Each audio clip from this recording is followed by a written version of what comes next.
সকালের খাবার খেয়ে সন্ধ্যা বিছানায় গায়ে এলিয়ে দেয়। ভালো লাগছে না।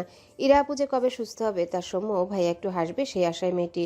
দরজা ঠেলে শিমু সন্ধ্যার ঘরে প্রবেশ করে। শিমুকে দেখে সন্ধ্যা শোয়া থেকে উঠে বসে। শিমুর হাতে একটা বাটি। এগিয়ে এসে সন্ধ্যার পাশে বসে, পাশে হাতের বাটি রেখে হেসে বলে, ভাবি, আমার ফেভারিট খাবার তোমার সাথে শেয়ার করতে আসলাম। কথাটা বলতে বলতে ছোট্ট বাটিটা সন্ধ্যার মুখের সামনে ধরলে সন্ধ্যা মুখ কুচকে ডান দিকে ফিরে উকি দেয়। শিমু অবাক হয়ে বলে, আরে আরে, কি হলো তোমার? সন্ধ্যা ওড়না দিয়ে নাক চেপে বাহাতে শিমুর হাত ঠেলে বাটি সরিয়ে দেয়, ইশারায় বোঝায়। আমি এটার গন্ধ সহ্য করতে পারি না। শিমু অবাক হয়ে বলে, সিরিয়াসলি? তুমি শুটকির গন্ধ নিতে পারো না? আর আমি তো এই শুটকির গন্ধ দিয়েই পুরো 2 প্লেট ভাত খেতে পারি। সন্ধ্যা অবাক হলো। সৌম্য ভাইয়েরও শুটকি খুব পছন্দের খাবার, কিন্তু সন্ধ্যা এই গন্ধ সহ্যই করতে পারে না। শিমু হাতের বাটি থেকে চামচ দিয়ে এক চামচ শুটকি ভর্তা মুখে নিয়ে দেখায়।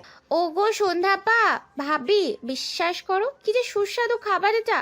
তুমি মিস করলে আকাশ ভাইয়াও তোমার মতো। শুটকি তার আশেপাশে দেখলে নাক সিটকায়। সে তার আশেপাশেই নিয়ে যায়, রেগে বোম হয়ে যায়। এবার আমি আমার পছন্দের খাবার আকাশ ভাইয়ার পছন্দে ভেবে নিয়ে গিয়েছিলাম। ওমা, আকাশ ভাইয়া বাটি উল্টিয়ে ফেলে রেগে ভেগে বলেছিল, আর একবার এসব ফালতু জিনিস আমার আশেপাশে আনলে তোর বাংলাদেশে আর জায়গা হবে না।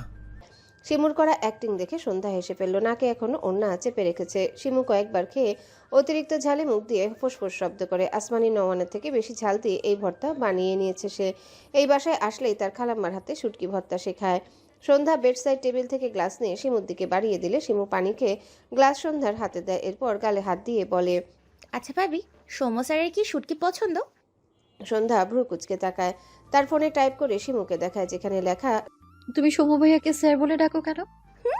আরে আমি শ্যামু স্যারের কাছে অনেক দিন প্রাইভেট পড়েছি, বুঝেছো? তাই স্যার ডেকে অভ্যেস। ভাইয়া আসছে না। সন্ধ্যা এবার বুঝলো। একটু অদ্ভুত লাগলো। নিজের খালাতো বোনকে প্রাইভেট পড়িয়েছে তার ভাই, অথচ সেটা জানতোই না। এরপর সন্ধ্যা আবারও তার ফোনে কিছু লিখে শিমুকে দেখায়, যেখানে লেখা। শুটকি সৌম্য ভাইয়ার পছন্দের তালিকায় প্রথম। লেখাটা পড়ে শিমু অবাক হয়ে দুগালে দুহাত রেখে বলে, ভাও, মিলে গেল আমাদের। তোমাকে একটা সিক্রেট বলি, শুনো। আমার না 5জন ক্রাশ আছে, বুঝলে? তার মধ্যে 2জন শ্যামবর্ণের, 3জন ফর্সা। শিমুর কথা শুনে সন্ধ্যা কেসে ওঠে। একজন নয়, দুইজন নয়, 5জন ক্রাশ। শিমু থেমে গিয়ে বলে, আরে আসলটা তো শুনলে কাশছো কেন? আচ্ছা তুমি একটু বসো, আমার এখনো ঝাল লাগছে। খালামার থেকে একটু গুড় খেয়ে আসি, তারপর বলছি। কথাটা বলে শিমু দৌড়ে ঘর থেকে বেরিয়ে যায়। সন্ধ্যা মৃদু হাসলো। শিমু তার চেয়ে 1 বছরের ছোট। সন্ধ্যা যে কলেজে পড়ে, শিমু সেই কলেজেরই স্কুল শাখা, এবার ক্লাস 10-এ। শিমু চলে গেলে সন্ধ্যার চোখে পড়লো গতকাল রাতে আকাশের দেওয়া 2টো স্প্রিটের দিকে। একটা স্প্রিট নিল, আরেকটা শিমুর জন্য রাখলো। এরপর বিছানা থেকে নেমে স্প্রিট খুলে দুবার গলা ভেজায়। সন্ধ্যার মনে হচ্ছে শুটকির গন্ধে ঘর ভরে গেছে, তাই সে স্প্রিট খেতে খেতে ব্যালকনিতে আসে। দোতলায় আকাশের রুম থেকে কয়েকটা রুম পরে এই রুম। সন্ধ্যা শিমু গতরাতে একসাথে এই রুমে ছিল। সন্ধ্যা ব্যালকনিতে দাঁড়িয়ে সামনে তাকালে চোখে পড়ে আকাশদের বাগানে বড় সড়ো বকুল ফুলের গাছ। সন্ধ্যার মনে আছে সেই বাড়ি থেকে তার সৌম্য ভাইয়ার সাথে যাওয়ার আগে গাছতলা থেকে বকুল ফুল কুড়িয়ে 2টো মালা গেঁথেছিল। একটা আকাশকে দিয়ে গিয়েছিল, আরেকটা নিজের কাছে রেখেছিল। আকাশ মালাটা রেখেছে কিনা জানে না, কিন্তু সে তার মালা হারিয়ে ফেলেছে। সন্ধ্যার মন খারাপ হয়। হঠাৎ রাস্তায় চোখ পড়লে দেখলো একটা গাড়ি বাড়ির ভেতর ঢুকছে। গাড়িটি গ্যারেজে রেখে ভেতর থেকে আকাশ বেরিয়ে আসে। সন্ধ্যা ভ্রু কুচকে চেয়ে আছে। আকাশ গাড়ি থেকে নেমে ধীরে ধীরে হাঁটছে। ফোনে কথা বলতে বলতে বাড়ির দিকে এগিয়ে আসছে। সন্ধ্যা তার হাতে আধা খাওয়া স্প্রিটের দিকে তাকায়। গতকাল সৌম্য ভাইয়ের সামনে আকাশের বলা কথাগুলো ভাবতে সন্ধ্যার ইচ্ছা করলো আকাশের মাথায় 4টা বাড়ি দিতে। ভাবলো স্প্রিট আকাশের মাথায় ঢালবে। শিমুর বলা কথাটা মনে পড়লো। আকাশের শুটকি একদম পছন্দ নয়। মাথায় কিছু আসতে সন্ধ্যা একটুখানি হাসে। এরপর দ্রুত পায়ে ঘরের স্প্রিটটা টেবিলের উপর রেখে শিমুর রেখে যাওয়া শুটকি পানি ভর্তা জগের মধ্যে ঢেলে দেয়। বা হাতে মুখে ওড়না চেপে ডান হাতে জগের ভিতর শুটকি ভর্তা গোলায়। কাজ শেষে জগটি নিয়ে আবারও ব্যালকনিতে চলে আসে। নিচে তাকালে দেখলো আকাশ এখনো ফোনে কথা বলতে বলতে এগিয়ে আসছে। সন্ধ্যা ব্যালকনির কোনায় এসে দাঁড়ালো। আকাশদের বাড়ির মাঝখানে গেট, দুপাশে অনেকগুলো ব্যালকনি। সন্ধ্যা যে রুমে আছে এই রুম মেন গেটের পাশ বরাবর দোতলায়। আকাশ দরজার সামনে দাঁড়িয়েছে। সন্ধ্যা আকাশের অবস্থান দেখলো। গতকাল থেকে তার ভাইয়ের সাথে কথা বলতে পারেনি। অন্তত তার ভাই তাকে একটা মেসেজ করতো, বাড়িতে পৌঁছেছে কিনা। সেও তো ভাইয়ের খোঁজ নিত, কিন্তু এই আকাশের জন্য তাদের দুই ভাই বোনের অবস্থা কাহিল। সৌম্য নিশ্চয় আসমানি নওয়ানের থেকে তার খোঁজ নিয়েছে, কিন্তু তারা লজ্জায় অস্বস্তিতে একে অপরের সাথে যোগাযোগ করতে পারছে না। কথাগুলো ভেবে রাগ হয় সন্ধ্যার। আবারও আকাশের দিকে চেয়ে মনে মনে হাসে। এবার বুঝবে মজায় বিশ্রী গন্ধের পানি নিয়ে আকাশকে গোসল করাবে সে। ভাবনা অনুযায়ী সন্ধ্যা সুযোগ মতো শুটকি ভর্তা মেশানো জগ ভর্তি পানি আকাশের মাথার উপর ঢেলে দেয়।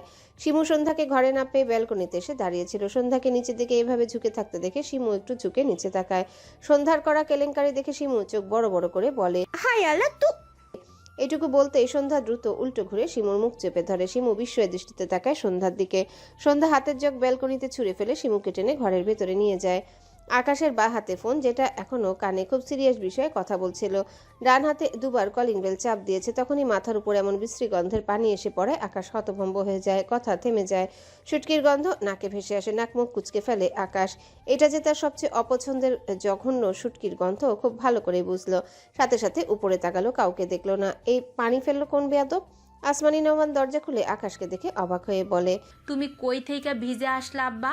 আকাশ মাথা নিচু করে দাঁড়িয়ে আছে, বাহাতে হাতের মুঠোয় ফোন শক্ত করে ধরে রেখেছে। রাগে শরীর কাঁপছে তার। শুটকি থেকে 100 হাত দূরে থাকে সে, আর এখন তার গায়ে শুটকির মাখামাখি। আসমানি নওয়ান মুখ কুচকে বলে, তোমার শরীর থেকে শুটকির গন্ধ আসতেছে কেন আব্বা? আকাশ হঠাৎ মাথা তুলে মায়ের দিকে চেয়ে রাগান্বিত স্বরে বলে, এই বাড়িতে শুটকি আসলো কোথা থেকে? আসমানি নওয়ান চোখ বড় বড় করে তাকায়। শিমুর শুটকি খুব পছন্দ। আসমানি নওয়ান শিমুর জন্য এনে রাখে। আকাশ যখন বাড়ি থাকে না তখন শিমুকে ভর্তা করে দেয়, নয়তো রেঁধে দেয়। আকাশ আসার আগে পুরো বাড়ি স্প্রে করে দেয়, যেমন আজকেও। কিছুক্ষণ আগে শিমুকে শুটকি ভর্তা করে দিয়ে কাজের মেয়েকে নিচতলা পুরোটা স্প্রে করে দিতে বলেছে। আসমানি নওয়ান জানতেন আকাশ কিছুক্ষণের মাঝে চলে আসবে। মেয়েটা তার কথা মতো কাজ করেছে। বাড়ির ভিতর তো কোনো গন্ধ নেই। এদিকে আকাশের শরীরটাই শুটকির গন্ধে ভরা। আসমানি নওয়ান আকাশের মাথা থেকে বুক পর্যন্ত দেখলো পুরো ভিজে গিয়েছে। সাদা পাঞ্জাবিতে শুটকির একটু একটু অংশ লেগে আছে। আকাশ তার মাকে চুপ দেখে চেঁচিয়ে বলে, কথা বলছো না কেন? তুমি তোমার আতরের ভাগ্নের জন্য আবার শুটকি ধরেছো। আজ ওর খাবার আছে, আর তারপর তোমার শুটকি কেনার সব রাস্তা আমি বন্ধ করছি। ওয়েট করো। কথাটা বলে আসমানি নওয়ানকে পাশ কাটিয়ে বাড়ির ভিতর চলে যায়। ডাইনিং এ দাঁড়িয়ে চিৎকার করে ডাকে, শিমু, শিমু, কই তুই? আসমানি নওয়ান দ্রুত দরজা আটকে এগিয়ে আসে। তার ঠান্ডা ছেলেটাকে শিমু এভাবে রাগিয়ে দিয়েছে। মেয়েটা একটু চঞ্চল, তাই বলে আকাশের সাথে এরকম করবে আসমানি নওয়ানের বিশ্বাস হয় না। আবার না করেও উপায় নেই। এছাড়া এমন মেয়ে আর তো কেউ নেই এই বাড়ি। ভাবনা রেখে আকাশের সামনে দাঁড়িয়ে আকাশের হাত ধরে বলে, আব্বা তুমি যাও, গোসল কইরা নাও। শিমুরে আমি বকমো, তুমি যাও। আকাশ রেগে ফায়ার হয়ে আছে। মায়ের হাত ঝাড়া দিয়ে সরিয়ে দেয়, রেগে বলে, একদম বোনের মেয়েকে বাঁচাতে আসবে না। ওর কান টেনে ছিঁড়ে ফেলবো আজ। ওর সাহস কি করে হয় আমার গায়ের উপরে সব ফেলার? এরপর আবারও ডাকে। শিমু বের হ, বেয়াদব। আসমানি নওয়ান অসহায় চোখে তাকালো। ইরার মা শিমুর মা কিছুক্ষণ আগে হসপিটালে গিয়েছে, তাই কেউ বের হলো না। ওদিকে শিমু আকাশের ডাক শুনে ভীত কণ্ঠে বলে, আকাশ ভাইয়া আমার পেটে ছাল সব দলে ফেললো ভাবি। ভাইয়া জানে না এই বাড়িতে একমাত্র আমারই শুটকি পছন্দ। আমি এখন কই যাব? আল্লাহ। সন্ধ্যা তার ফোনে টাইপ করে। আমি ফেলেছি তো, তুমি ভয় কেন পাচ্ছ? আকাশ আবারও চিৎকার করে। শিমু সন্ধ্যা দুজনাই কেঁপে ওঠে। শিমু কাঁদো কাঁদো মুখ করে বলে, আচ্ছা রাখ বাবা, সাদে কে ভয় পায়? যাচ্ছি আমি, নয়তো একটা জায়গায় 10টা মার খেতে হবে। কথাটা বলে শিমু দৌড়ে যেতে যেতে বিড়বিড় করে। আর জীবনে শুটকি খাবো না, খাইলে শুধু নিজের বাড়িতে খাবো। আর মনে মনে জল্পনা কল্পনা করে নিচে গিয়ে কি কি বলবে। তার জল্পনা কল্পনা সব ভাবনা পর্যন্ত স্থির থাকলো। নিচে নামতে আকাশ শিমুর কান টেনে ধরে। আসতে ধরেনি, একদম ছিঁড়ে ফেলার মতো করে ধরেছে। শিমু চেঁচিয়ে ওঠে, আকাশ ভাইয়া কান ছাড়ো। আকাশ ছাড়া তো দূর, আরো জোরে কান টেনে ধরে। সন্ধ্যা শিমুর পিছু পিছু এসেছিল। সিঁড়ি বেয়ে নামছিল সে। শিমুর এভাবে কান টেনে ধরা দেখে সন্ধ্যা দ্রুত পায়ে সিঁড়ি বেয়ে নামতে থাকে। আসমানি নওয়ান এগিয়ে এসে জোর করে আকাশের হাত ছাড়িয়ে নিয়ে শিমুকে বাহাতে আগলে নেয়। আকাশ রেগে বলে, আবার ওকে বাঁচাতে এসেছো তুমি? বলতে বলতে আবারও শিমুর কান টেনে ধরলে শিমু চেঁচিয়ে বলে, আল্লাহ আমার কান ছিঁড়ে গেল। তোমার বউ আকাম করলো আর তুমি কান টানছো আমার। ইস। আসমানি নওয়ান আবারও আকাশের হাত ছাড়িয়ে বোঝানোর স্বরে বলে, না বুঝে করছে আব্বা, তুমি যাও, গোসল কইরা নাও। শিমু তার কালার কাঁধে মাথা রেখে বা হাতে কান ডলতে ডলতে কান্নার ভান করে। শিমুর কথাটা আকাশ শুনেছে। তার বউ মানে সন্ধ্যায় কাজ করেছে। দৃষ্টি ফেরালে তার একটু সামনেই সন্ধ্যাকে দেখে ভ্রু কুঁচকে তাকায়। আসমানি নওয়ান নিজেও শিমুর কথায় অবাক হয়েছে। সন্ধ্যা করেছে এমন। এদিকে সন্ধ্যা মার ছেলে দৃষ্টি দেখে অস্বস্তিতে পড়ে যায়। আকাশ বা হাতে ফোন পাঞ্জাবির পকেটে রাখলো, দৃষ্টি সন্ধ্যার পানে। দুহাতে পাঞ্জাবির হাতা গোটাতে গোটাতে রেগে বলে, বেয়াদব মেয়ের বেয়াদব কাজ। কিভাবে বেয়াদবি ছাড়তে হয় সেই টেকনিক আমার জানা আছে। আপাতত একটাও থাপ্পড়ও মাটিতে পড়বে না। সন্ধ্যা ঢোক গিলল। আকাশ ভালোই রেগেছে। দৃষ্টি আর রাগান্বিত সরি বলে দিচ্ছে। সত্যি সত্যি তাকে থাপ্পড় মারবে নাকি? আকাশ সন্ধ্যার দিকে এগিয়ে আসতে নিলে সন্ধ্যা দ্রুত আসমানি নওয়ানের পিছে গিয়ে দাঁড়ায়। আসমানি নওয়ান আকাশকে ঠেলে বলে, আব্বা ও ছোট মানুষ, না বুঝা কইরা ফালাইছে, তুমি ঘরে যাও। তোমার প্রবলেম কি মা? সব সময় আমার কাছে বাধা দাও। তোমার সব বোনের ছেলেমেয়েরা বেয়াদবিতে পিএইচডি করেছে, সবগুলোকে থাপড়াতে থাপড়াতে সোজা করব আমি। কথাগুলো সন্ধ্যার দিকে চেয়ে বলল। আকাশের চোখে মুখে রাগ। সন্ধ্যা ঢোক গিলল। মনে মনে মুখ ভেঙালো। নিজে বেয়াদব হয়ে তাদের সব ভাই বোনদের উপর দোষ চাপাচ্ছে। আকাশ আবারও সন্ধ্যার দিকে এগুতে নিলে আসমানি নওয়ান ডান হাতে আকাশকে ঠেলে বলে, আকাশ, যাইতে কইতাছি আমি, কথা শুনো আমার। আকাশ বিরক্ত হলো। শুটকির গন্ধে সে নিজেই মোমো করছে। ধূপধাপ পা ফেলে সিঁড়ি বেয়ে উপরে উঠতে থাকে। সন্ধ্যা আকাশের অবস্থা দেখে মিটমিটিয়ে হাসছে। এটা গতকাল তাকে আর তার ভাইকে লজ্জায় ফেলার শাস্তি। হঠাৎই আকাশ উপরে উঠতে উঠতে পিছু ফিরে তাকায়। সন্ধ্যা আকাশকে তাকাতে দেখে দ্রুত চোখ সরিয়ে নেয়। আকাশের চোখে পড়ে সন্ধ্যা সূক্ষ্ম হাসি। কি যে রাগ লাগছে। পায়ের গতি বাড়িয়ে দাঁত কিরমির করতে করতে বিড়বিড় করলো, একবার শুধু তোমাকে হাতের কাছে পাই সন্ধ্যা মালতী, সব শুধুই আসলে ফেরত দেব। আসমানি নওয়ান শিমুকে ছেড়ে সন্ধ্যার দিকে চেয়ে অবাক হয়ে বলে, তুই আমার ছেলের উপর এসব ফেলেছিস জান্নাত? সন্ধ্যা ইনোসেন্ট ফেস বানিয়ে তাকায়। আসমানি নওয়ান কি বলবেন বুঝলেন না। আকাশের রাগ দেখে তার একটু ভয় লাগে, কারণ সে হুট করে রেগে গিয়ে ভুলভাল কাজ করে ফেলে। পরে অনুতপ্ত হলেও তো ভুল তো করে। সেসব ভুলের মাসুল সে নিজেই দেয়, নিজেই কষ্ট পায়। সন্ধ্যার হাতে তার ফোন ছিল। সে কিছু লিখে আসমানি নওয়ানের সামনে ধরে। আসমানি নওয়ান ফোনের দিকে তাকালো। তোমার ছেলে একটুও ভালো নয়, বুঝলে? তুমি তো তোমার ছেলের খবরই রাখো না। লেখাটা পড়ে আসমানি নওয়ান হেসে ফেলল। অতঃপর বলে, ছেলের তো বিয়া হইয়া গেছে, এখন বউ ছেলের খোঁজ রাখবো, আমার তো ছুটি। আসমানি নওয়ানের কথা বুঝতে পেরে সন্ধ্যা একটু লজ্জা পায়। মনে মনে মুখ বাঁকালো। অমন লোকের খোঁজ রাখতে বই গিয়েছে তার। সবসময় কেমন জোর জবস্তি করে। সন্ধ্যার রাগ লাগে। আজ রাতে সৌম্য আর অরুণ হসপিটালে আছে। আকাশ এসেছিল, কিন্তু সৌম্য বলেছে থাকতে হবে না। অরুণকেও যেতে বলেছিল, কিন্তু আকাশের উত্তর ছিল, সৌম্য, অরুণ তোমাকে খুব ভালোবেসে ফেলেছে, তাই তোমাকে রেখে বাসায় গিয়ে ওর ঘুম হবে না। আকাশের কথা শুনে সৌম্য অদ্ভুতভাবে তাকিয়েছিল অরুণের দিকে। অরুণ নিজেও হাবার মতো সৌম্যর দিকে তাকিয়েছিল। একটুর জন্য তার নিজেকে গিয়ে মনে হচ্ছিল। আকাশের বলার ধরনটাই এমন ছিল। মানে এই আকাশ তার বইয়ের ত্রিসীমানায় অরুণকে রাখবে না বলে কী সব কথা তার উপর চাপাচ্ছে। অরুণ হতাশ, তার কত দুঃখ। বন্ধুটা শুধু নামেই বন্ধু, কাজে তো পুরাই শত্রু। ঘড়িতে কাটা তখন 11:30 ঘরে। ইরার ঘরে কেউ নেই। সৌম্য কিছুক্ষণ আগে ইরাকে দেখে তার কেবিনে গিয়েছে। ইরার হাত পা একটু পরপর নড়ে চড়ে উঠছে। প্রায় মিনিট 5 পর ইরার চোখের পাতা নড়ে ওঠে। শরীরটা ভীষণ ভারী লাগছে তার। মনে হচ্ছে কয়েকশো মন কিছু তার উপর রাখা হয়েছে। মাথা ঝিমঝিম করছে, চোখ মেলতে চায় কিন্তু পারে না। কি ভীষণ ভারী। অনেকটা সময় পর ইরা ধীরে ধীরে চোখ মেলে। চারিপাশটা অন্ধকার লাগছে। কিছু সময় পেরিয়ে গেলে মনে হলো একটু একটু করে অন্ধকার কেটে যাচ্ছে, তবে সবকিছুই ঝাপসা। আর একটু সময় পেরোলে ইরার চোখে ঝাপসা ভাবটা কেটে যায়। শরীরটা আগের চেয়ে খানিকটা পাতলা লাগছে। ইরা রুমে ক্লান্ত দৃষ্টি ঘোরায়, বুঝতে পারছেন না এটা কোথায়। ডান হাত ওঠাতে নিলে হাতে ক্যানোলা বেঁধে যায়। ইরা ডান হাত বেডের উপর রেখে চোখ বুজে নেয়। মনে হলো মুখে কিছু আটকানো। এবার সে ধীরে ধীরে বাঁ হাতে মুখে লাগানো অক্সিজেন মাস্ক বেশ কসরত করে টেনে খুলে ফেলে। শরীরটা ভীষণ দুর্বল লাগছে। একটু পর চোখ মেলে আবারও আশেপাশে দৃষ্টি ঘোরায়। এখানে কেউ নেই কেন? দেখে মনে হচ্ছে এটা হসপিটাল। হঠাৎ কিছু মনে করতে পারলো না, আবারও চোখ বুজে নিল। কিছু সময় পর হঠাৎ একটা একটা করে স্মৃতি যেন মাথাচাড়া দিয়ে উঠল ইরার হিসাবে। সে গত রাতে সৌম্যর সাথে দেখা করতে গিয়েছিল। সৌম্যর পায়ের কাছে বসে অনেক অনেক কেঁদেছিল, অনেক আকুতি মিনতি করেছিল সৌম্যকে বিয়ে করার জন্যে। তার কাছে সৌম্যর একটা ডায়েরি ছিল। ওখানে সৌম্য লিখেছিল সৌম্য তাকে ভালোবাসে, কিন্তু ও তো স্বীকার করলো না। ডায়েরিটা পুড়িয়ে দিল সৌম্য, আর বলল তাকে ভুলে গিয়েছে, ভালোবাসে না তাকে। আর আজ তো তার বাবা তাকে সৌম্যর বিয়ের ছবি দেখালো। সৌম্য সত্যি বিয়ে করে নিয়েছে। কথাগুলো ভেবে ইরার চোখের কোণ ঘেঁষে পানি গড়িয়ে পড়ে। উচ্চারণ করতে চাইল সৌম্য নামটা, কিন্তু গলা শুকিয়ে কাঠ হয়ে আছে। কষ্ট হচ্ছে তার। ইরা চোখ মেলে। আশেপাশে কেউ কেন নেই? তার মা কোথায়, বাবা কোথায়? বাবা কি তাকে বিয়ে দিয়ে দিবে? সে বিয়ে করতে চায় না। সৌম্য বিয়ে করলে কি সেও বিয়ে করে নিবে? সে কখনো পারবে না। একসময় ইরা ধীরে ধীরে শোয়া থেকে উঠে বসে। শরীরটা কেমন যেন কাঁপছে। ইরা ভেজা চোখে আশেপাশে তাকে একটু পানি খেতে পারলে ভালো লাগতো। সামনে তাকালে দেখলো কেউ দরজা ঠেলে ভেতরে ঢুকছে। ইরা ক্লান্তি মাখা চোখ মুখে দরজার পানি চাইল। সৌম্য দরজা ঠেলে খুব স্বাভাবিকভাবে ইরার আইসিইউ রুমে প্রবেশ করে। বেখেয়ালি চোখ বেডের দিকে পড়লে সৌম্যর পা থেমে যায়। স্তব্ধ চোখে তাকায়। পা থেকে মাথা পর্যন্ত অদ্ভুত একটা শিহরণ হলো। সুখ দুঃখের মিশ্রণ সেই শিহরণে। বাঁ হাত ধরে রাখা দরজা সৌম্য আরেকটু শক্ত করে ধরে। ইরার ক্লান্তিতে নুইয়ে পড়া মুখ দেখে সৌম্য ঢোক গিলল। ইরার চোখ জোড়া ভেজা। মেয়েটা অবাক হয়ে সৌম্যর দিকে তাকিয়ে আছে। সে অসুস্থ বলে সৌম্য কি তাকে দেখতে এসেছে? সৌম্য যে বলেছিল সৌম্য তাকে ভালোবাসে না, বন্ধু ভাবে বলে দেখতে এসেছে। আর ওর বউ? ইরা মলিন মুখে সৌম্যর দিকে চেয়ে রইল। সৌম্য এগোতে পারছে না, বুকটা কেমন ধুকপুক করছে। যেন মনে হচ্ছে কত যুগ পর সে তার ইরাবতীকে দেখলো। নিস্তেজ ইরাবতী হঠাৎ প্রাণ ফিরে পেয়েছে। সৌম্য দরজা ছেড়ে দুপায়ে গিয়ে আবারও দাঁড়ালো। তার শরীর কাঁপছে, দৃষ্টি ইরার চোখে। সৌম্য ইরাকে ঝাপসা দেখতে শুরু করেছে। দৃষ্টি সরিয়ে ডান দিকে ঘাড় বাঁকিয়ে দুবার পলক ঝাপটালো, নিজেকে সামলালো। এরপর হঠাৎ বড় বড় পা ফেলে এগিয়ে এসে দাঁড়ায় ইরার সামনে। তার ইরাবতী চোখ মেলে তাকিয়েছে, উঠে বসেছে। সে স্বপ্ন দেখছে না তো? সৌম্য কয়েকবার শুকনো ঢোক গিলল। ইরাকে ডাকতে চায়, কিন্তু কণ্ঠ ভীষণ কাঁপছে। বহু কষ্টে কাপা কণ্ঠে উচ্চারণ করলো। ইরাবতী। ইরার চোখ জোড়া ভিজে ওঠে। সৌম্য তাকে চায় না, আবার শুধু তাকে দুর্বল করে দিতে আসে। তার নাম তো ইরা। সৌম্য তাকে ইরাবতী ডেকে ডেকে তাকে আবার দুর্বল করে দিচ্ছে। ইরা ঢোক গিলে থেমে থেমে বলে, তুই বিয়ে করেছিস সৌম্য? কথাটা বলতে গিয়ে ইরার ডান চোখ থেকে টুপ করে এক ফোঁটা পানি গালে গড়িয়ে পড়ে। সৌম্য ইরার চোখের দিকে তাকে আবারও ঢোক গিলে মৃদুস্বরে বলে, ইরাবতী ছাড়া আমার বউ হওয়ার কোনো অধিকার কারো নেই।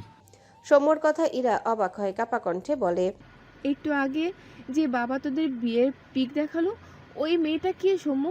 তুই ওই মেয়েটাকে বিয়ে করলি কেন? কথাগুলো বলতে বলতে ইরার চোখ আবারও ভিজে যায়। সৌম্য মলিন মুখে শুনে ইরার অভিযোগ সে অন্য কাউকে বিয়ে করবে, এটা আদৌ সম্ভব? অবাক হয়। ইরার বলা একটু আগে শব্দ দুটি তার মস্তিষ্ক তৎক্ষণাৎ ধরতে না পারলে একটু পরেই বুঝতে পারে হয়তো। ইরার চোখে পানি দেখে সৌম্য ভারী গলায় বলে, ইরাবতী কাঁদিস না, তুই অসুস্থ। ইরা নাক টেনে বলে, আমি কাঁদলেও তো তোর কিচ্ছু না। নিশ্চয়ই অনেক অসুস্থ হয়ে মরে যাচ্ছিলাম, তাই তুই আমাকে দেখতে এসেছিস। নাই তো কেটে কেটে অজ্ঞান হয়ে গেলেও তো আমার দিকে ফিরেও তাকাস না। সৌম্যর বুক ভার হয়। সে কি উত্তর দিবে তার ইরাবতীকে? সে তো সত্যি ইরাবতী কাঁদলে ফিরেও তাকাতো না, কিন্তু সে মুখ ফিরিয়ে নিয়ে যে একটুও ভালো থাকেনি সে খবর ইরাবতী রাখেনি। বাম পা তুলে বেডের উপর ইরার সামনে বসে সৌম্য। ইরা তার কাপা হাত সৌম্যর গালে রেখে সৌম্যর দিকে তাকিয়ে কান্নামাখা গলায় বলে, তুই সত্যিই বিয়ে করে নিসনি সৌম্য? তোর পাশে অন্য কাউকে দেখতে অনেক অনেক কষ্ট হয় আমার। তুই যে বলেছিলি বিয়ে করে নিবি, ওই কথা মিথ্যা বলেছিস কেন? আমি তোকে কত করে নিষেধ করলাম, বললাম আমি তোকে আর চাইবো না, তবুও তুই বিয়ে করিস না। এটুকু কথা বলতে ইরা হাঁপিয়ে ওঠে। সৌম্য ঢোক গেল, অবাক হয়ে শুধু তাকিয়ে থাকে ইরার দিকে। ইরা তাকে কেন এত ভালোবাসলো? দীর্ঘ 11 মাস পর ইরাবতীর জ্ঞান ফিরল, অথচ সে 11 মাস আগের করা পাগলামি আজও তার ইরাবতীর মাঝে ভেসে উঠেছে। সে হয়তো তার ইরাবতীর এত এত ভালোবাসা এই জন্মে পুষিয়ে দিতে পারবে না। ইরাবতী সে 11 মাস আগের সব কথা বলছে। সেই রাতে সে তার ইরাবতীকে কত কাঁদিয়েছিল, কত কষ্ট দিয়েছিল। কান্নারা সৌম্যর গলায় দলা পাকায়। অপরাধ বোধে তার ভেতরটা ছিঁড়ে যাচ্ছে। সে কি বলবে ইরাবতীকে? তার বনুকে বাঁচাতে গিয়ে ইরাবতীকে মৃত্যুর মুখে ফেলে গিয়েছিল, এটা বলবে? কিভাবে বলবে? সে শুধু তার বনুর কথা ভেবেছে, একটাবার ইরাবতীর খোঁজ নেয়নি। কিভাবে বলবে এই কথা? ইরা মলিন মুখে সৌম্যর দিকে তাকিয়ে রইল। সৌম্যর গাল থেকে হাত সরিয়ে নেয়, মাথা নিচু করে নিঃশব্দে চোখের পানি ফেলে। সে জানে এত আবেগ সৌম্যকে দেখিয়ে লাভ নেই। সৌম্যর মন গলে না। সৌম্য যে ভীষণ কঠোর মানুষ, শুধু তার জন্য কঠোর, তাকে একটুও ভালোবাসলো না, বিড়বিড় করে, তুই আমাকে একটুও ভালোবাসলি না কেন সৌম্য? কেন বাসলি না? সৌম্যর দম বন্ধ লাগছে। সে কথা বলতে চাইছে, পারছে না। ইরাকে কাঁদতে দেখে ভীষণ অসহায় লাগছে। ডান হাত বাড়িয়ে ইরা থুত নিচে পাতলো। ইরার চোখের নোনা পানি টুপটুপ করে তার হাতে স্পর্শ করে। সৌম্য ভাঙা গলায় বলে, আমি বিয়ে করিনি, তুই আমার বউ হবি ইরাবতী। কথাটা শুনে ইরা অবাক হয়ে তাকায় সৌম্যর দিকে। সৌম্যর চোখ জোড়া লাল। সৌম্য বাঁ হাতে ইরার চোখের পানি মুছে দিয়ে বলে, আর কখনো কাঁদাবো না। তোকে ভালোবাসতে দিবি ইরাবতী? ইরা নুই আসা কণ্ঠে বলে। তুই আমায় ভালোবাসবি সৌম্য? সৌম্য ঢোক গিলে বলে, বাসবো। কথাটা শুনতে ইরার চোখে মুখে আতঙ্ক ছড়িয়ে পড়ে। তার মনে হচ্ছে গতকালও সৌম্য তাকে বলেছিল সৌম্য তাকে ভালোবাসবে, আর তারপর শর্ত দিয়েছিল তাকে অন্য কাউকে বিয়ে করে নিতে হবে। ইরা চোখ জোড়া বুঝে আসে, ফুপিয়ে বলে, আমি বিয়ে করব না সৌম্য, আমি মরে যাব। সৌম্য যে তাকে সৌম্যর বউ হতে বলেছে, মেয়েটা হয়তো বুঝতেই পারেনি। অতিরিক্ত দুর্বল, সাথে এতক্ষণে কান্নার ফলে আরো দুর্বলতা ঘিরে ধরে তাকে। ভীষণ তৃষ্ণা পেয়েছে, বলতেও পারছে না। ইরাকে ঢুলতে দেখে সৌম্য দ্রুত ইরার গালে দুহাত রেখে ভীত কণ্ঠে বলে, ইরাবতী কি হয়েছে তোর? ইরা চোখ বুজে আসে, শরীর ছেড়ে দেয়। সৌম্য দুহাতে আগলে নেয় তার ইরাবতীকে। তার শরীর মৃদু কাঁপছে। ইরাবতীর বলা শেষ কথা, আমি মরে যাব, কথাটা কানে বাজতে সৌম্যর চোখ থেকে দুফোঁটা পানি গড়িয়ে পড়ে ইরার গালে। সৌম্য ইরার নিস্তেজ শরীর তার বুকে চেপে ভাঙা গলায় বলে, ইরাবতী যাস না আমায় রেখে। এবার তোর কিছু হলে আমি কিন্তু সত্যিই মরে যাব। ইরাবতী ওঠ। আকাশ হসপিটাল থেকে ফিরে শাওয়ার নিয়ে বেরিয়েছে, পরনে একটা কালো গ্যাবার্ডিন প্যান্ট, কাবার থেকে একটা ফুলহাতা কালো পাতলা টি শার্ট বের করে পরে নেয়। আয়নার সামনে দাঁড়িয়ে ভেজা চুলগুলো ঝাড়তে থাকে। মুখাবব গম্ভীর, হঠাৎই একটুখানি হেসে উঠল। খুব গুরুত্বপূর্ণ কাজ করেছে আজ সে। দু হাতের গেঞ্জির হাতা কনুই পর্যন্ত উঠিয়ে বা হাত প্যান্টের পকেটে রাখে, ডান হাতে চুলের ভাঁজে হাত চালাতে চালাতে শিমুর ঘরের দিকে যায়। হসপিটাল থেকে ফিরে শিমু আর সন্ধ্যাকে জেগে থাকতে দেখেছে। দ্রুত পা চালিয়ে শিমুর ঘরের সামনে গিয়ে দাঁড়ালে দেখলো দরজা খোলা, এখনো দুজন বসে আছে। শিমু কথা বলছে, সন্ধ্যা উল্টো ঘুরে বসে হাত নাড়িয়ে বোঝায়। আকাশ সময় নষ্ট না করে ঘরের ভেতর প্রবেশ করে। শিমু কথা বলতে বলতে সামনে তাকালে আকাশকে দেখে অবাক হয়। এত রাতে আকাশ ভাইয়া এখানে কেন? মৃদুস্বরে বলে। আকাশ ভাইয়া কিছু বলবে?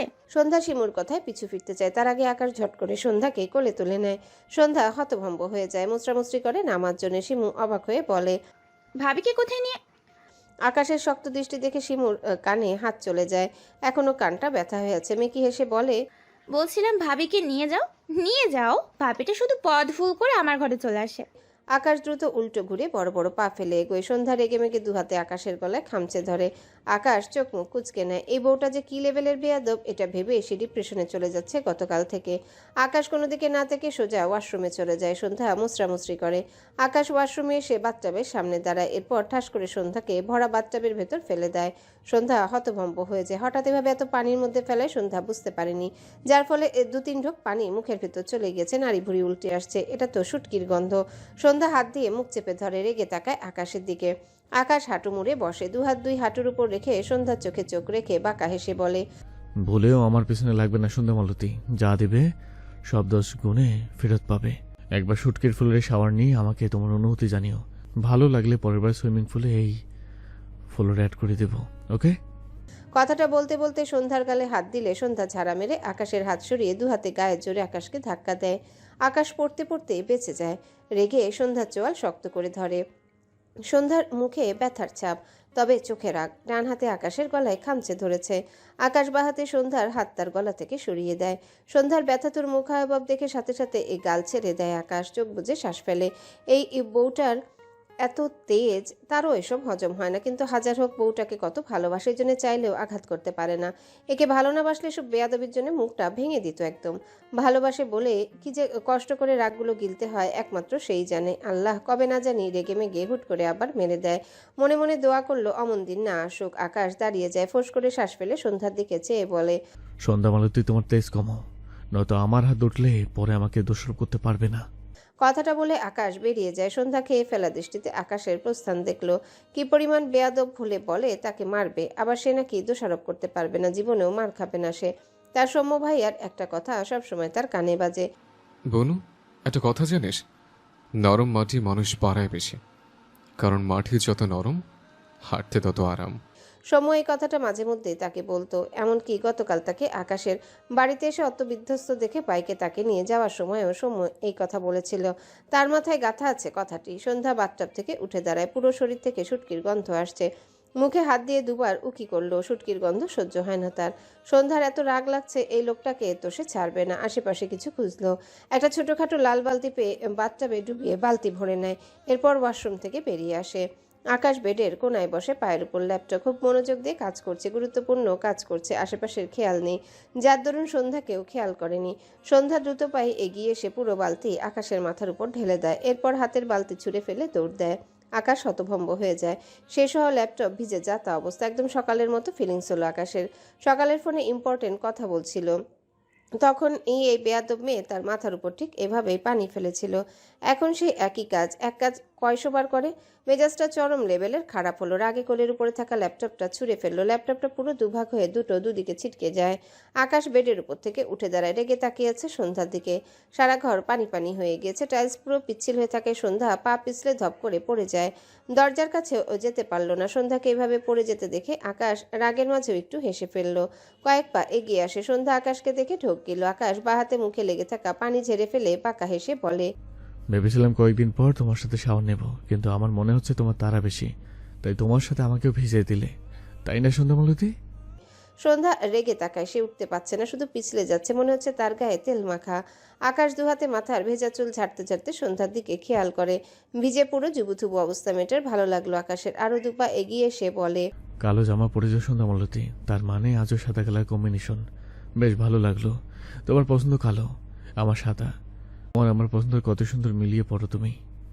এখন আবার তুমি চাইছো আমার সাথে শাওয়ার নিতে, আমি চাইছি তার আগে ফরজ কাজটি সেরে নিতে। এবারে দুজনে ইচ্ছে মিলিয়ে কাজ সারতে হবে। এসো সন্ধ্যা মালতী। সন্ধ্যা কটমট দৃষ্টিতে তাকায়। অশুভ লোকে চেয়েও জঘন্য এই লোকটা। আকাশকে এগিয়ে আসতে দেখে সন্ধ্যা একটু ঘাবড়ে যায়, তবে নিজেকে সামলে নেয়। তার কাছে আসলে আজ আকাশের সব চুল ছিঁড়বে সে। তার সাথে সবসময় জোর জবরদস্তি করে। হাতের কাছে ল্যাপটপের একটা খণ্ড পেয়ে সেটা হাতে নিয়ে রেগে আকাশের দিকে ছুঁড়ে মারে। আকাশ দ্রুত বাম দিকে একটু সরে গিয়ে ল্যাপটপের অংশটি ডান হাতে ধরে নেয়।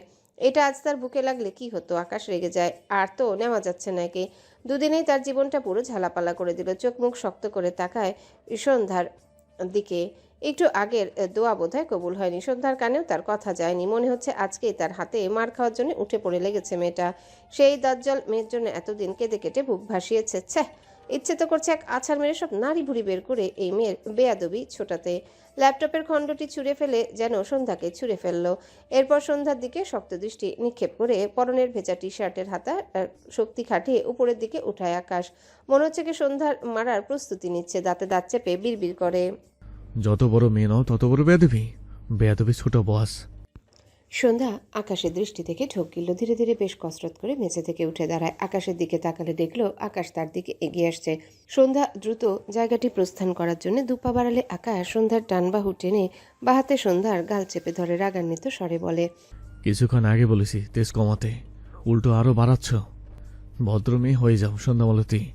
আমাকে ভদ্র হয়ে থাকতে দাও। তোমার তেজ আমি রোজ রোজ হজম করব না, বুঝতে পেরেছো? সন্ধ্যা দুহাতে আকাশের হাত খামচে ধরেছে, রেগে তাকিয়ে আছে আকাশের দিকে। আকাশ বিরক্ত হলো। আসমানি নওয়ান দোতলায় এসেছিলেন সন্ধ্যা শিমুকে দেখতে। মেয়ে দুটো ঘুমিয়েছে কিনা এজন্যে। আকাশের ঘর থেকে এত শব্দ, সাথে আকাশের রাগী স্বর শুনতে পেয়ে আকাশের ঘরের সামনে এসে দাঁড়িয়েছেন। দুই ছেলেমেয়েকে ভিজে জুবুথুবু দেখে অবাক হয়ে বলে, কি করস তোমরা? মায়ের কণ্ঠে আকাশ সামনে তাকায়। কিছুটা বেখেয়ালি হয়। সন্ধ্যা শক্তি খাটিয়ে আকাশকে দু হাতে ধাক্কা দিয়ে দ্রুত ঘর থেকে বেরিয়ে আসমানি নওয়ানের পাশে গিয়ে দাঁড়ায়। সন্ধ্যার ধাক্কা খেয়ে আকাশ দু পা পিছিয়েছে। চোখ মুখ শক্ত করে সন্ধ্যার দিকে তাকায়। রাগে শরীর রিরি করছে। আর তো সহ্য করা যাচ্ছে না। কয়েক পা এদিক ওদিক হেঁটে হাতের কাছে একটা ফুলদানি পেয়ে রাগে সন্ধ্যার দিকে ছুঁড়ে মারে। ফুলদানিটা সন্ধ্যার পাশ ঘেঁষে ভেঙে চূর্ণ বিচূর্ণ হয়ে যায়। সন্ধ্যা কেঁপে ওঠে। আসমানি নওয়ান বিস্ময় দৃষ্টিতে তাকায়। সন্ধ্যাকে নিজের দিকে একটু টেনে নেয়। আকাশের দিকে চেয়ে রেগে বলে, আকাশ, কি করতাছো তুমি? আকাশ রাগে চিৎকার করে বলে, এমন বেয়াদব মেয়েকে কেউ বউ মানবে? হুদাই এর জন্য বিয়ে না করে যৌবন শেষ করতে যাচ্ছিলাম। বেয়াদব মেয়ে কোথাকার। আসমানি নওয়ান রেগে বলে। আকাশ, কি কইতাছো ভাইবা কও? আকাশ চোখ বুঝলো। আসমানি নওয়ান কথাটা রেগে বললেও হতাশ চোখে আকাশের দিকে চেয়ে রইল। এসব কথা সন্ধ্যার মনে কেমন প্রভাব পড়বে ছেলেটা একবারও ভাবছে না। আকাশের এই হুটহাট রাগকেই তিনি ভয় পান। সন্ধ্যার মাথা নিচু। আকাশের কাজ আর কথা হজম করতে তার কষ্ট হলো। সন্ধ্যার মনে হচ্ছে 11 মাস আগে এই বাড়ি থেকে সে সৌম্যর সাথে যাওয়ার আগের দিন আকাশ এভাবেই তার দিকে একটা ফুলদানি ছুঁড়ে ফেলেছিল, কারণ তাকে ডিভোর্স দিতে পারেনি এই জন্যে। কথাটা ভেবে সন্ধ্যার চোখ থেকে দুফোঁটা অশ্রু গড়ায়। সন্ধ্যা ঢোক গিলল, নিজেকে সামলালো। রাগ হলো আকাশের উপর। সবসময় আকাশের সিদ্ধান্তই কেন শেষ সিদ্ধান্ত হবে? সে কি মানুষ নয়? নিজেকে শক্ত করে সন্ধ্যার পর আসমানি নওয়ানের হাত থেকে ফোন নিয়ে রাগে কাঁপতে কাঁপতে টাইপ করে, তোমার ছেলেকে বলে দাও খালাম্মা, আমি তাকে স্বামী মানার জন্য বসে নেই। সৌম্য ভাইয়াকে বলে ডিভোর্স দিয়ে দেব।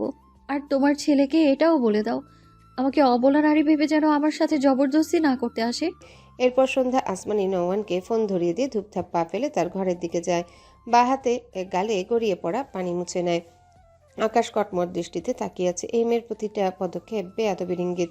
এদিকে আসমানি নওয়ান লেখাগুলো পড়ে ঢোক গিলল। আকাশ এগুলো পড়লে আরও রেগে যাবে। ফোন লুকানোর আগেই আকাশ খপ করে কেড়ে নেয় তার ফোন। লেখাগুলো পড়ে রাগে সর্বশক্তি দিয়ে ফোন আছড়ে ফেলে। চিৎকার করে বলে, তোমার বোনের মেয়েকে বলে দিও মা, ওকে আমি ভুলেও অবলা নারী ভাবি না, চরম লেভেলের বেয়াদব নারী ভাবে ওকে আমি। ও আমাকে স্বামী মানবে, ও 14 গোষ্ঠী। আর ও আমাকে স্বামী তো মানবে, ও 14 গোষ্ঠী আমাকে স্বামী বলে মানবে। আমার ডিভোর্স দেবে। আর এদিন এসব বললে ওকে আমি মেরে হসপিটালে ভর্তি করব, বলে দিলাম। আগেই সাবধান করে দিলাম মা তোমার জান্নাতকে। যদিও ওটা জানতে হবে না, আস্ত একটা জাহান্নাম, জীবনটা জ্বালিয়ে দিচ্ছে পুরো। কথাগুলো বলেই বড় বড় পা ফেলে ওয়াশরুমে চলে যায়। আকাশ শব্দ করে দরজা আটকায়। আসমানি নওয়ান হতভম্ব হয়ে চেয়ে আছে। তার ফোনের অস্তিত্ব নেই। এর জন্য তার আফসোস নেই। তার ছেলে মেয়েদের মধ্যে তো পুরো তৃতীয় বিশ্বযুদ্ধ লেগে যাচ্ছে। এখন কি হবে? কিছুক্ষণ আগে আসমানি নওয়ানের পাশে এসে শিমু দাঁড়িয়েছে। সে নিজেও সন্ধ্যার লেখাটা পড়েছে, সাথে আকাশের কথা শুনলো। তার মাথা ঘুরছে। কি হচ্ছে এসব? আসমানি নওয়ান শিমু দুজনে স্ট্যাচু হয়ে দাঁড়িয়ে আছে। আকাশ শাওয়ার নিয়ে বেরিয়েছে, পরনে শুধু প্যান্ট, গায়ে কিছু জড়ালো না। উদাম গায়ে রুম থেকে বেরিয়ে আসে। রাগ এখনো কমেনি। পদক্ষেপেই তা প্রকাশ পাচ্ছে। বড় বড় পা ফেলে সন্ধ্যার ঘরের দিকে এগিয়ে যাচ্ছে। সন্ধ্যার সাহসটা আজ দেখবে। সে তাকে ডিভোর্স দিতে চায়। এই মেয়ের সাহস ছোটাবে আজ। আসমানি নওয়ান আকাশের পিছু পিছু যায় আর ডাকে, আকাশ দাঁড়াও, আকাশ। আকাশ তো শুনলই না, বরং সন্ধ্যার ঘরে গিয়ে ধারাম করে দরজা আটকে দেয়।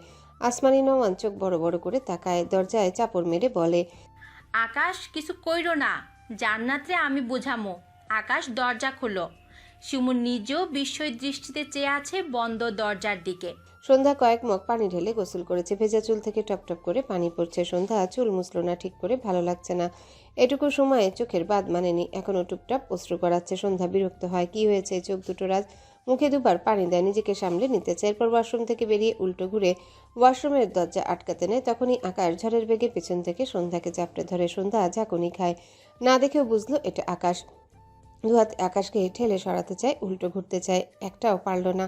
আকাশ শক্ত করে তার দুহাত ধরে রেখেছে। আকাশ রেগে আসলো। সন্ধ্যাকে এভাবে পেয়ে রাগটা হয়তো নিপতে বসেছে। সন্ধ্যা আর ভেজা চুলের গন্ধ আকাশের নাকে এসে লাগে। আকাশ একটুখানি চুলের ঘ্রাণ টেনে নিল। এরপর মৃদু রাগী কণ্ঠে বলে, হ্যালো বন্ধুরা, পরবর্তী পার্ট খুব তাড়াতাড়ি আসবে, তো সবাই অপেক্ষায় থাকো। আর চ্যানেলটি যারা এখনো সাবস্ক্রাইব করোনি তারা পরবর্তী পার্ট দেখার জন্য চ্যানেলটি সাবস্ক্রাইব করে রেখো। ধন্যবাদ সবাইকে, আমাদের সাথেই থেকো।